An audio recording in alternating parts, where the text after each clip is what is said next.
ध्यान में रखते हुए उन्होंने हमारे प्रत्याशी अमरपाल मौर्य को समर्थन देने का फैसला किया है।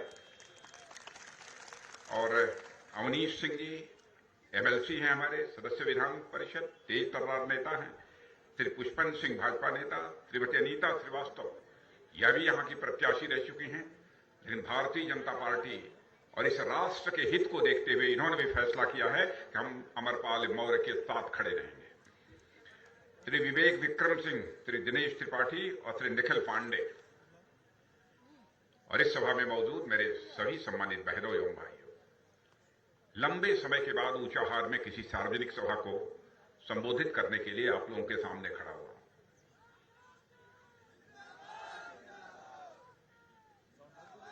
ऊंचाहार में आया हूं और देश का रक्षा मंत्री होने के नाते आपको मैं विश्वास दिलाता हूं, चाहे जो भी कीमत चुकानी पड़े, भारत माता का मस्तक सदैव ऊंचा ही रखने की मैं अपनी तरफ से कोशिश करूंगा।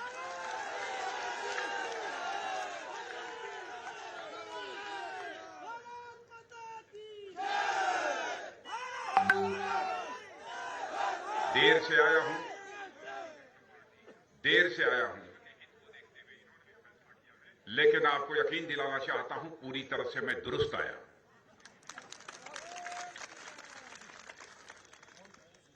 और आप लोगों ने बहुत ही गर्मजोशी के साथ स्वागत किया है।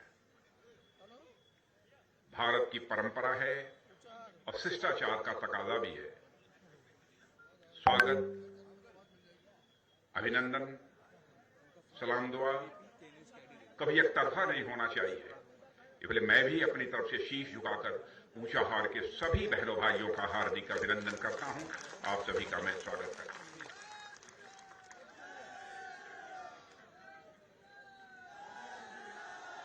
बहनों भाइयों, मैं यदि आया हूं भारतीय जनता पार्टी के प्रत्याशी अमरपाल मौर्य के लिए आया। अमरपाल मौर्य को मैंने देखा नहीं था, लेकिन अमरपाल मौर्य के बारे में मैंने सुना था। और मैं कहना चाहूंगा कि अमरपाल मौर्य जैसे कार्यकर्ता पर हम सभी को नाज होना चाहिए। बहनों भाइयों, आपने देखा जिस समय अमरपाल मौर्य भाषण कर रहे थे, कितने प्रभावी तरीके से अपनी बात आप सबके सामने रख रहे थे। मुझे पूरा यकीन है यदि आपने इन्हें अपना प्रतिनिधि चुनकर उत्तर प्रदेश की विधानसभा में भेजा तो विधानसभा के सदन में बहनों भाइयों आपकी आवाज को प्रभावी तरीके से उठाने का काम कोई करेगा तो आपका अमरपाल मौर्य करेगा।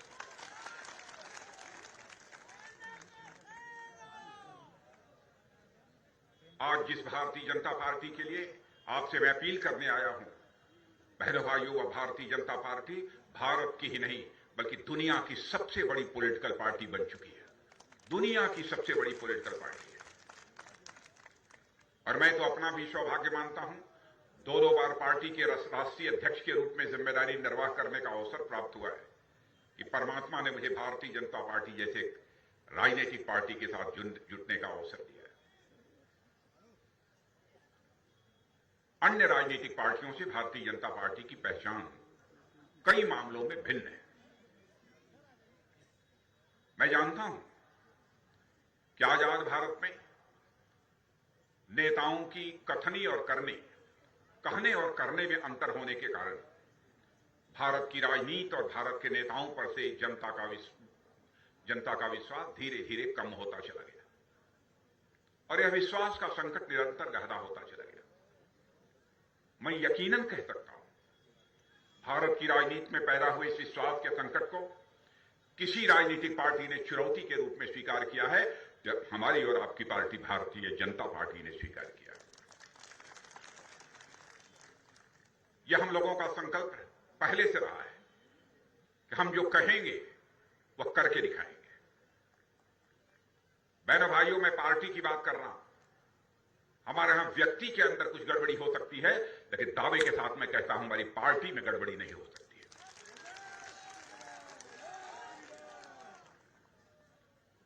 नेतृत्व ने बराबर यह सावधानी बरती है कि जो जनता से वादे किए जाएं उन वादों को पूरा किया जाना चाहिए। बराबर सावधानी बरती है। और मैं आपको याद दिलाना चाहता हूं 1951, लोगों को याद नहीं होगा, बहुत सारे लोग बाद के पैदा हुए हैं, मैं भी उस समय नहीं था, लेकिन उस समय भारतीय जनसंघ हुआ करती थी और उसके नेता डॉक्टर श्यामा प्रसाद मुखर्जी हम लोगों के हुआ करते थे, वही जाकर बाद में भारतीय जनता पार्टी बनी। उस समय उन्होंने कहा था कि जिस दिन हमको संसद में बहुमत मिल जाएगा, धारा 370 जिसके तहत जम्मू कश्मीर को विशेष दर्जा प्राप्त है, हम चुटकी बजाकर धारा 370 को समाप्त करेंगे। आदरणीय अटल बिहारी वाजपेयी जी भी हमारे प्रधानमंत्री थे, लेकिन संसद में हमको पूर्ण बहुमत अपनी पार्टी को नहीं मिल पाया, हम नहीं कर पाए। लेकिन आपने देखा, अब आपने संसद में ठोक कर आपने हमको बहुमत दिया है बहनों भाइयों, और चुटकी बजाकर हम लोगों ने धारा 370 को समाप्त कर दिया। और आज जम्मू कश्मीर का वही दर्जा है जो हिंदुस्तान के अन्य राज्यों का दर्जा है। वहां पर कोई आरक्षण की व्यवस्था नहीं थी, कुछ नहीं था, मनमाना था। पाकिस्तान से जो लोग आए थे, जो झाड़ू लगाने का काम करते थे, शौचालय साफ करने का काम करते थे, उनको कोई दूसरी नौकरी मिल ही नहीं सकती। यह हालत है। हम लोगों का संकल्प था, पूरा किया, यानी जो कहा था 51 में अवसर मिलने पर पूरा कर दिया। हम लोगों ने कहा था संसद में बहुमत मिलेगा, नागरिकता का कानून पास करेंगे। आप ये कहेंगे कि यह नागरिकता का कानून है क्या? बहनों भाइयों, भारत का विभाजन धर्म के आधार पर नहीं होना चाहिए था, हो गया हिंदू मुसलमान के नाम पर। मेरा यह मानना है नहीं होना चाहिए था। लेकिन पाकिस्तान में हमारे जो कुछ हिंदू, सिख, ईसाई, पारसी, यहूदी जो भारत के मूल निवासी थे, अल्पसंख्यक के रूप में जो वहां पर जीवन बसर कर रहे थे, उनका धार्मिक उत्पीड़न हो रहा था।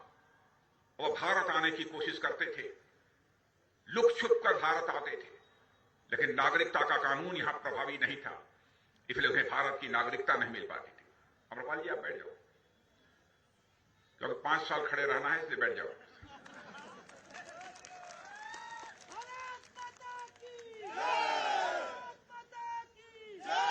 उन्हें नागरिकता नहीं मिल पाती, और हम लोगों ने वादा किया कि जिस दिन संसद में बहुमत मिलेगा हम आएंगे और नागरिकता का कानून हम भारत की संसद में पास कर देंगे। और बहनों भाइयों, हमने पास कर दिया। अब अफगानिस्तान, बांग्लादेश और पाकिस्तान से कोई भी हिंदू, सिख, ईसाई, यहूदी, पारसी जो भारत का मूल निवासी है, भारत आना चाहता है, धार्मिक उत्पीड़न के परिणाम स्वरूप, तो उसे पक्की भारत की नागरिकता मुहैया कराएंगे, ताकि वह भी यहां पर सम्मान की जिंदगी जी सके। जो कहा था वो किया। हम लोगों ने कहा था, 84 से कहते चले आ रहे हैं, भैया मौका दो, अयोध्या की धरती पर भव्य राम का मंदिर बनकर रहेगा। लोग कहते थे, भाजपा वाले कहते रहते हैं, करते कुछ नहीं। बहनों भाइयों, आज प्रमाण देने की जरूरत नहीं है, अयोध्या की धरती पर जाकर देख लीजिए, भव्य राम का मंदिर वहां खड़ा हो रहा है। दुनिया में शायद वैसा पूजा स्थल देखने को नहीं मिलेगा।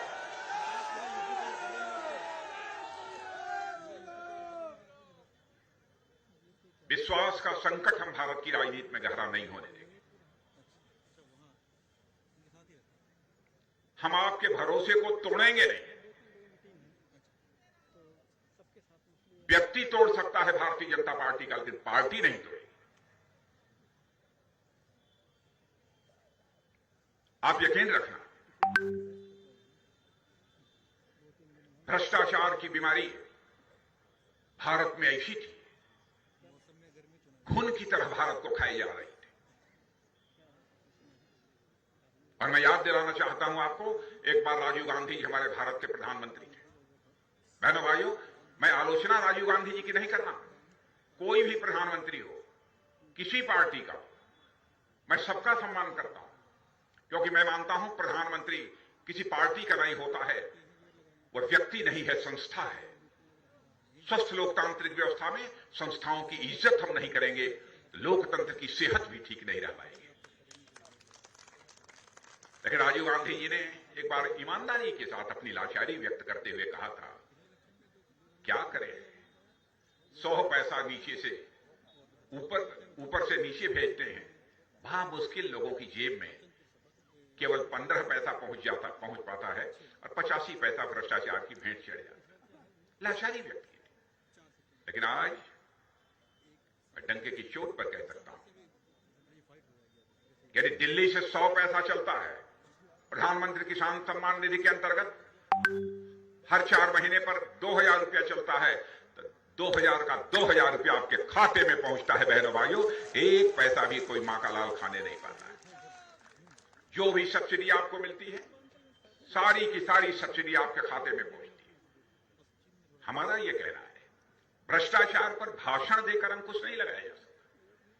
भ्रष्टाचार पर यह अंकुश लगाना है, व्यवस्था में परिवर्तन करना होगा, सिस्टम में परिवर्तन लाना होगा, तब जाकर भ्रष्टाचार पर अंकुश लगाया जा सकता है। मुझे कभी कभी आश्चर्य होता है, यहां पर उत्तर प्रदेश में, मैं सच बतलाऊं कि आश्चर्य होता है, नाम रख लिया समाजवादी पार्टी, काम है पूंजीवादी पार्टी का। समाजवादी पार्टी, भाई समाजवादी पार्टी का तो मतलब यह होता है कि वह समाजवादी, वह समाजवाद गरीब को भूख और भय दोनों से छुटकारा दिला दे, वही समाजवादी है। और इन अर्थों में देखो बहनों भाइयों, तो कोई समाजवादी नहीं है, भारतीय जनता पार्टी अकेले समाजवादी है। हम राष्ट्रवादी भी हैं, समाजवादी भी हैं। हम गरीब के भूख भय को दूर करने वाले लोग। भय की बात है, कोई माई का लाल जो अब किसी को प्रताड़ित कर सके? सारे गुंडे, बदमाश, माफिया जेल की हवा खा रहे हैं। ऊंचाहार में तो बुलडोजर नहीं आया था, नहीं आया था ना? नहीं, यहां अच्छे लोग रहते हैं इसलिए नहीं आया।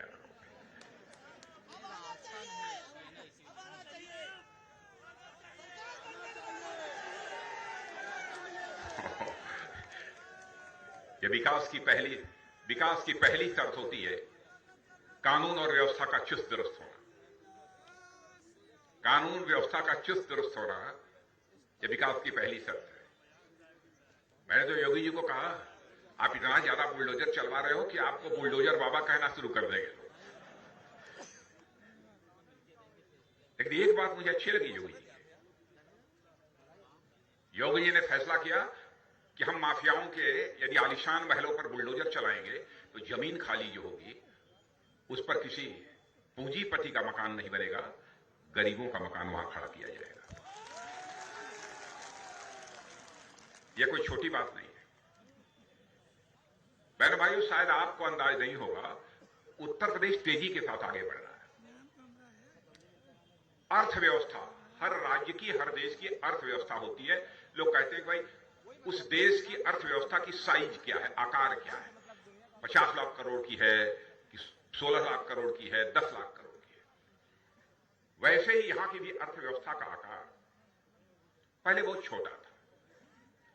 मैं पीछे नहीं ले जाऊंगा, लेकिन 5 वर्ष पहले ही यहां की अर्थव्यवस्था का आकार केवल 11 लाख करोड़ रुपया था। योगी जी को बधाई दी जानी चाहिए।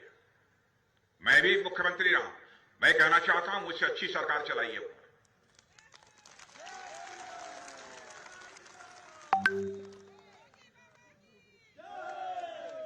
11 लाख करोड़ की उत्तर प्रदेश की अर्थव्यवस्था जो 2017 में थी, उसको बढ़ाकर 21 लाख करोड़ तक पहुंचाने का काम किया है। यह कोई छोटी बात नहीं है। मैं रक्षा मंत्री हूं, रक्षा मंत्री हूं तो रक्षा, सुरक्षा, देश की एकता, अखंडता और संप्रभुता को बनाए रखना, यही हमारी जिम्मेदारी है ना, और कुछ है? अब तक यह होता रहा है हमारे यहां कि टैंक, तोप, मिसाइल दुनिया के दूसरे देशों से आयात किए जाते थे, यानी इंपोर्ट किए जाते थे। हमारे प्रधानमंत्री ने भी फैसला किया, हम सब लोग बैठे, यह हुआ कि बहुत हो गया, और लाखों करोड़ रुपए का, हर साल 2 साल पर लाखों करोड़ रुपए का, 1000-2000 करोड़ नहीं, लाखों करोड़ रुपए का टैंक, तोप, मिसाइल, ये सब दुनिया के दूसरे देशों से ये नेवी माने जो जहाजें बड़ी बड़ी चलती हैं, और जहाजें तो ऐसी चलती हैं 22-22 तल्ला जहाजें, और एक जहाज में तो विक्रमादित्य में तो मैं 21वें तल्ले पर उठ चुका। इतना पैसा लगता था। हम लोगों ने फैसला किया बहुत आवश्यक हुआ तभी हम बाहर से मंगाएंगे, नहीं तो अपने हिंदुस्तान की धरती पर बनेगा, हिंदुस्तानियों के हाथ से बनेगा। बहनों भाइयों, हमने भारत को आत्मनिर्भर भारत बनाने का फैसला किया। हमने भारत को आत्मनिर्भर भारत बनाने का फैसला किया है ताकि यहां के हमारे नौजवानों के हाथों को रोजगार भी मिलना चाहिए।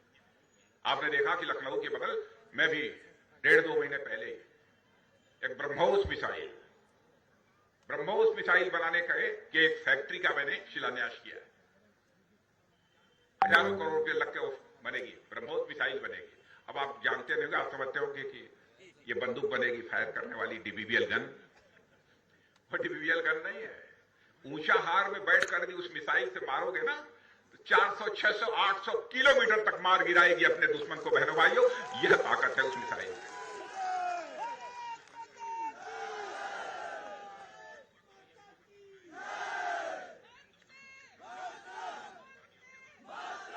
यानी उत्तर प्रदेश इतनी तेजी के साथ आगे बढ़ रहा है, उत्तर प्रदेश इतनी तेजी के साथ आगे बढ़ रहा है कि अब उत्तर प्रदेश में गोली नहीं बनेगी, अब गोला बनेगा।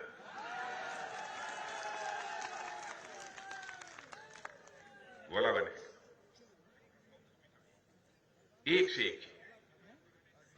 पहले लोग डरते थे, बाहर जाते थे ना, कोई हथियार, कोई जहाज, फाइटर प्लेन लाना होता था तो इधर उधर करते थे, चुपचाप आता था ही, और कोई अगरबत्ती दिखा के और कई मजहब के लोगों को खड़ा करके पूजा करा के चुपके से चला देते थे।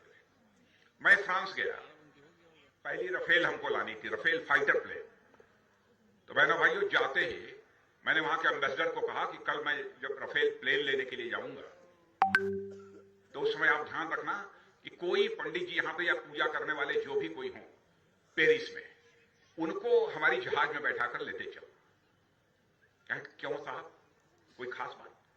मैंने कहा कि उनसे कह देना कि रोरी, अक्षत, धागा, जो कुछ भी होता है पूजा की सामग्री, वो पक्की तैयार रखे अगरबत्ती। कहे साहब क्या करेंगे? तो मैंने कहा कि मैं रफेल की पूजा करूंगा, तभी रफेल हमारा भारत जाएगा। और आपने देखा होगा कि मैंने पहली चीज जो रफेल के ऊपर अपनी उंगलियों से लिखा था, ओम। याद है कुछ लोगों को? ओम लिखा था। अब आपको आश्चर्य होगा, दुनिया के दूसरे देश भी अपने देशों में अपनी जहाज, कोई फाइटर प्लेन अथवा कुछ ले जाने के लिए वो भी अपने देश के हिसाब से पूजा करने लगे।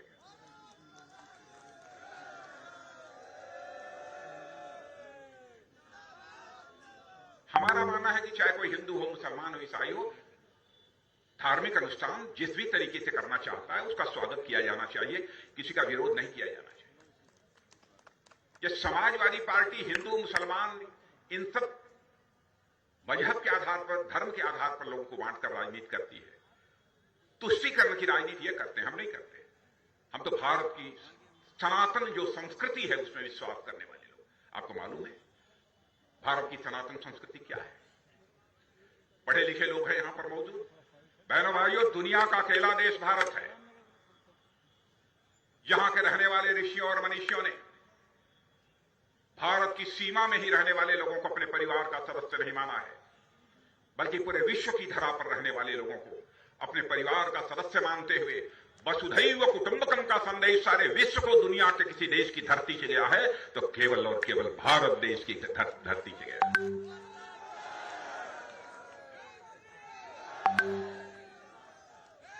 पूरा विश्व ही हमारा परिवार है, पूरा विश्व ही हमारा परिवार है।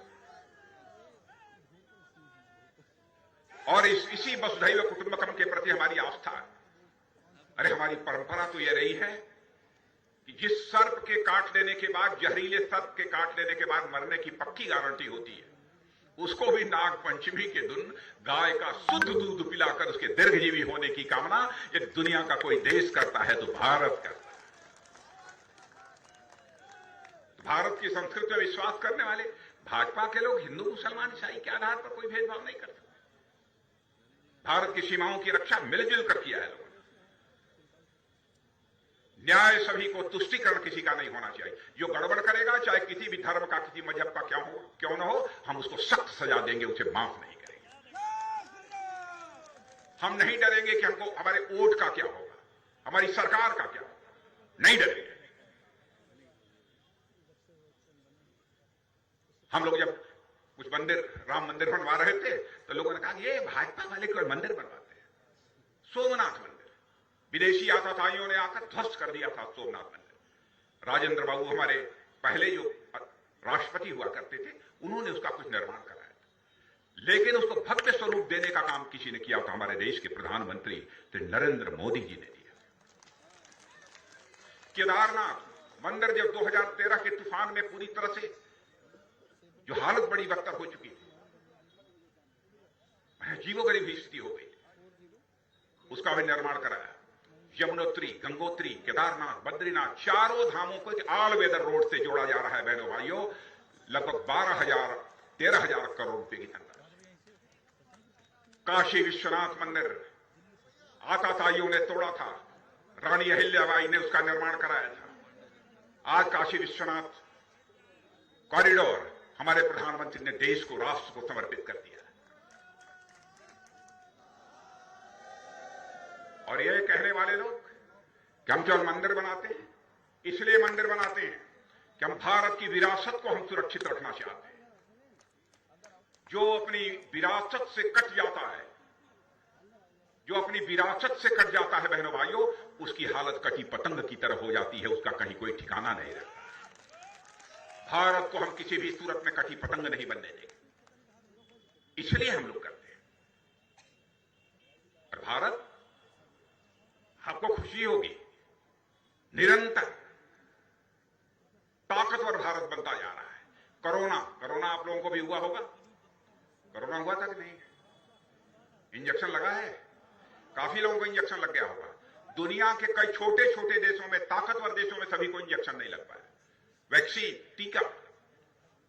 और जब यह कोरोना का संकट आया था, तो उस समय बहनों भाइयों हमारे यहां वैक्सीन नहीं था, टीका नहीं था। लेकिन आज हमारी हालत यह हो गई है कि हम वैक्सीन, टीका बना रहे हैं, भारतवासियों को लगा रहे हैं, और दुनिया के दूसरे देशों को भी भेजने का काम कर रहे हैं। यह है भारत की ताकत, यह है भारत की ताकत। भारत तेजी के साथ आगे बढ़ रहा है। भारत को और मजबूत बनाइए, मैं आप सबसे अपील करना चाहता हूं। व्यक्तिगत भेदभाव हो सकता है, किसी को किसी से लेकर कोई नाराजगी हो सकती है, लेकिन वोट जो पड़ना चाहिए वह राष्ट्र के नाम पर पड़ना चाहिए, देश के नाम पर पड़ना चाहिए।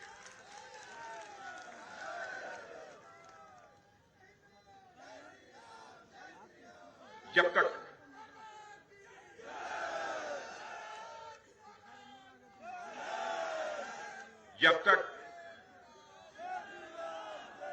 तक उत्तर प्रदेश नहीं बनेगा, तब तक हमारा नए भारत बनाने का स्वप्न भी साकार नहीं हो सकता। अब समाजवादी पार्टी के पास लाल पोटली का सहारा बचा है। आगे देखना मत, उधर है उसमें कुछ गड़बड़। बहनों भाइयों, डूबते हुए को तिनके का सहारा समाजवादी पार्टी को पोटली का सहारा है।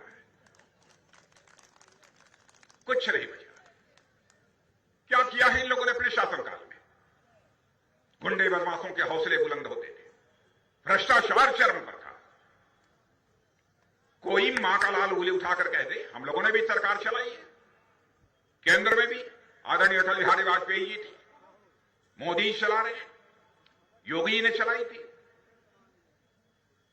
कोई मां का लाल उंगली उठाकर कह दे कि हमारी सरकारों के दामन के ऊपर कोई भ्रष्टाचार की दाग लगी हुई है।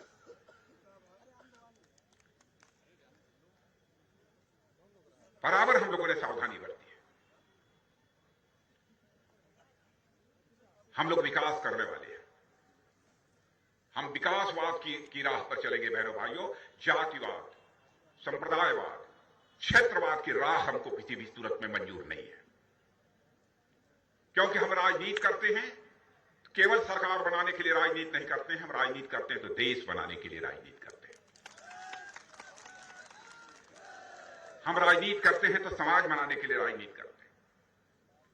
हम लोगों ने फैसला किया है, हम लोगों ने फैसला किया है कि हमारी उत्तर प्रदेश में सरकार बनेगी तो अगले 5 सालों तक किसानों को सिंचाई के लिए मुफ्त बिजली दी जाएगी,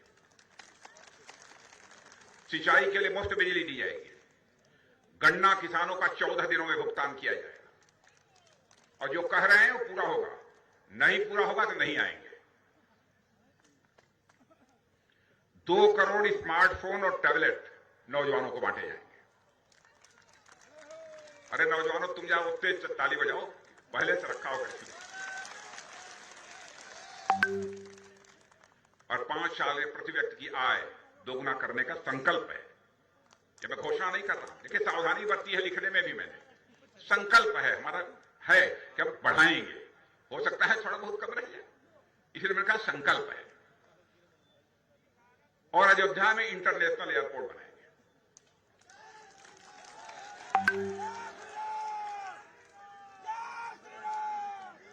और हर गरीब को बिना पैसे के मुफ्त बिजली मुहैया कराएंगे। चलेगा?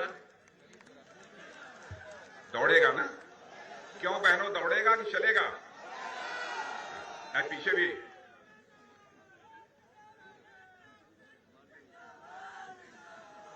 आजा, ये बताइए, ये 6,000 रुपया आप लोगों के खाते में पहुंच रहा है किसानों के? ओके, आप लोगों के पास आयुष्मान भारत कार्ड कुछ लोगों के पास है कि नहीं? सबके पास नहीं होगा, कुछ है। आयुष्मान भारत कार्ड वाले सुन लें, आप अपना इलाज यदि कराना चाहो, केवल ऊंचा रायबरेली में नहीं, आप मुंबई चले गए, कलकत्ता चले गए, चेन्नई चले गए, और आपकी तबीयत खराब हो गई और आयुष्मान भारत कार्ड है, तो 5 लाख रुपए तक का आपका मुफ्त इलाज होगा। यह है आयुष्मान भारत कार्ड। अच्छा, यह बताइए कि यह मुफ्त राशन मिल रहा है कि गरीबों को नहीं? मजा आ रहा है ना? अरे गुरु, मैंने देखा है कि आप लोग बेचते भी है कुछ उसमें।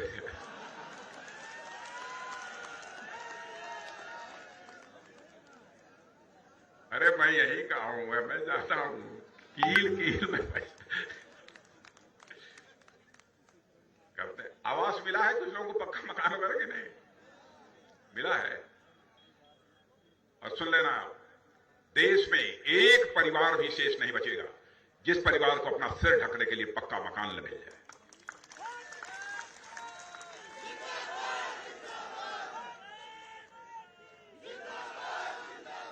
यही माताएं बहनें खाना बनाने के लिए लकड़ी जलाकर, अंगीठी जलाकर, धुएं में आंखों से पानी चलता रहता था, मजबूरन खाना बनाना पड़ता था। प्रधानमंत्री की संवेदनशीलता देखिए, उन्होंने कहा कि नहीं, हमारी गरीब माताएं बहनें धुएं में खाना बनाएं। एलपीजी गैस सिलेंडर मुहैया कराने का काम हमारी सरकार ने